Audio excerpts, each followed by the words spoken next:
Però la idea no és això, però diguem-ne, quan plantegem el model de recanvi, de què estem parlant? O sigui, veritablement hi podria haver una societat o un plantejament de societat diferent.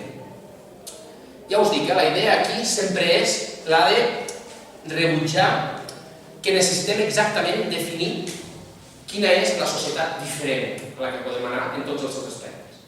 I, diguem-ne, és una qüestió rebutjable, primera, diríem perquè que estigui definit que el com a priori és, diguem-ne, ja identifica una forma de fer segurament poc acceptable, de manera que no hi puc participar tots i totes.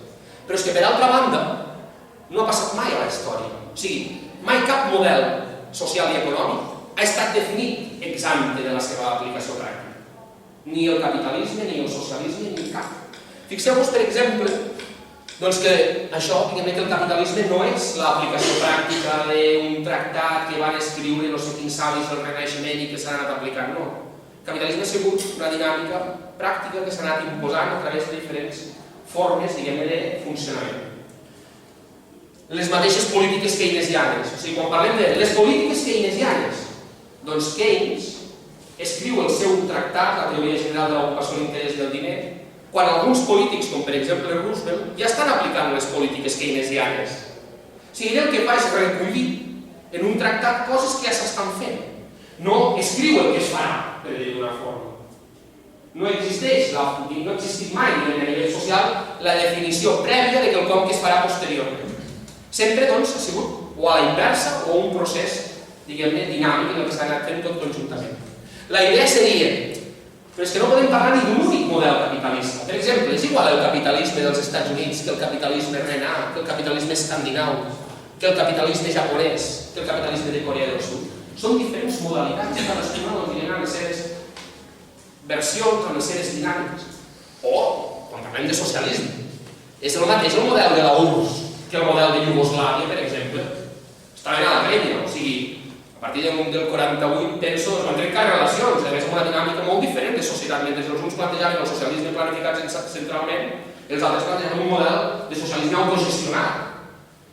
O és el mateix, diguem-ne, el socialisme de Cuba, o el de Vietnam, o fins i tot el de Xina. No sé, doncs jo en aquests moments hauríem d'estar tots satisfets i anem del debat de les alternatives, perquè segurament qui domina el món és el Partit Comunista Xinès. Llavors, estem a prop, diguem-ne, d'estar dominats pel gran germà Mao, el qual, doncs, bé, és allò un motiu de satisfacció. Bé, diguem-ne que, no, diguem-ne, el Partit Comunista Xinès és el que encara pren les decisions en aquest país. La idea, al final, seria una mica aquesta de caminante no hay modelo, se hace modelo al andar, com diria el poeta. Doncs una mica del que es tracta és de construir un model i la participació de tots i tot. Però bé, diguem-ne que un cop tenim clar això, sí que pensem que és possible, o que fins i tot és desitjable, el fet de que siguem capaços, en aquest debat de les alternatives, de trobar una mesura, de trobar un metre, una brúixola, que ens permeti ubicar-nos a l'hora de discutir, de plantejar, de debatre també una mica al voltant de quines són les propostes adequades, i nosaltres partiríem per fer això a l'hora de cercar aquest metre, aquesta mesura, aquesta brúixola, una mica del que ens deia Max Weber, quan ens deia a l'hora de plantejar quelcom no ens hem de quedar curts, hem d'aspirar al màxim. Després la realitat ja ens farà baixar el concret i el possible. Però d'entrada intentem plantejar les coses tal com ens agradaria que fessin. Llavors, una mica vist això, nosaltres, quan pensem en quines coses hauria de contenir una proposta alternativa per tal que la consideréssim adequada, després de 3 anys de debat, nosaltres encara que el tenim en el Seminari d'Economia Crítica, hem arribat a la conclusió de que nosaltres pensem que com a mínim hauria de contenir aquestes 5 coses. O sigui, quan algú ens planteja una proposta alternativa, nosaltres agafem la nostra mesura, el nostre metre, que són aquests 5 punts, i el posem allà i diem, doncs mira, a nosaltres la teva proposta ens arriba a 50. O compleix 3 punts, però nosaltres hauríem de discutir perquè no estem tan d'acord. Quines són les coses que per nosaltres hauria de contenir qualsevol proposta que es plantegi com a alternativa al capitalisme? Doncs, per una banda, des de la perspectiva de la propietat, que el sistema de propietat sigui col·lectiu, no privat. O sigui, pensem que hem de plantejar en una societat alternativa la superació de la propietat privada. No pensem que sigui possible continuar mantenint aquest esquema de propietat per construir una societat diferent. Quin tipus de propietat no privada? Bé, ja ho veurem.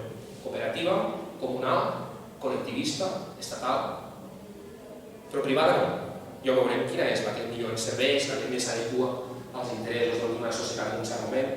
Però d'entrada pensem que hem de ser capaços de superar i transcendir la propietat privada com a tal. Que el règim de producció sigui comunitari. I amb això el que volem dir és que no exploti les persones, que no malbarati recursos, que no signifiqui una mercantilització de la natura i que es potenciïn els valors d'ús.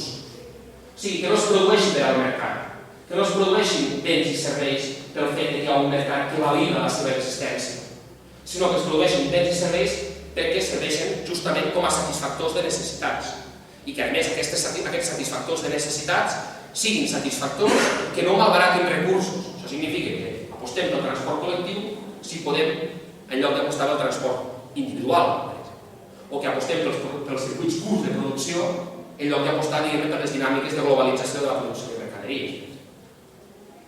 Pel que fa a la distribució, nosaltres pensem en un model de distribució equitatiu. Això significa, nosaltres ho anomenem com a accés lliure als béns que satisfagin les necessitats bàsiques. O sigui, la idea seria que en una societat alternativa qualsevol persona almenys ha de poder cobrir com a mínim les seves necessitats bàsiques, tal i com la societat defineixi aquestes necessitats bàsiques. Amb independència de la resta, de que sigui molt bona persona, de que sigui un malparit, de que treballi, de que no treballi, amb independència de tot això. Després ja veurem com es desenvolupen les activitats, com es realitzen els treballs, però ningú hauria de poder quedar exclosa de satisfer les seves necessitats fonamentals. Que la gestió del poder fos horitzontal, ni jeràrquica ni despòtica. La idea és que hem de tendir cap aquí. O sigui, ens sembla que hem d'apostar per models de societat on no existeixi jerarquia ni despotisme a l'hora de prendre les decisions. Tenim els nostres debats. També us diré que no és una decisió que en aquest punt hem de resoldre.